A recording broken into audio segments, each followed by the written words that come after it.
It's a friendly Ramadan iftar dinner hosted by Iran's President Ibrahim Raisi. The guests are ambassadors and heads of missions of Muslim countries in Iran. The event comes on the eve of the International Quds Day, a pro-Palestine rally that takes place every year on the last Friday of the month of Ramadan. Raisi called on Muslim nations to come out en masse in support of Palestinians. Imam Khomeini regarded Palestine and resistance as the beating heart of the Muslim world. Quds Day is a time for the Islamic countries to unite. It is a day that brings hope to the downtrodden and the oppressed. Quds is a day that brings disappointment to the Zionist regime and the enemies of Islam.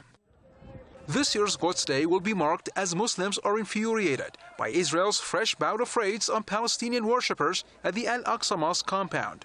The regime has pressed ahead with its violence in the Flashpoint site and has been cracking down on solidarity protests throughout the occupied West Bank.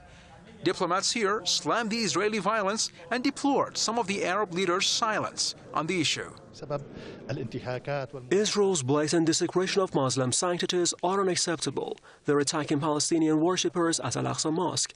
This is a blood violation of all international laws. So on this year's Quds Day, we once again condemn Israel's crimes and express our support for the Palestinian cause. This year's Quds Day receives greater importance because of the ongoing Israeli assaults on Palestinians at Al-Aqsa Mosque. So on this day, we will once again voice our solidarity with the Palestinian nation and call for an urgent halt to the Israeli attacks. Quds Day was first introduced in 1979 by late founder of the Islamic Republic, Imam Khomeini, who called on all Muslims to hold pro-Palestine rallies on the last Friday of the fasting month of Ramadan. Over the past 2 years, Quds rallies were called off due to the coronavirus pandemic, and it will be the first time in 2 years that the occasion is marked with physical participation.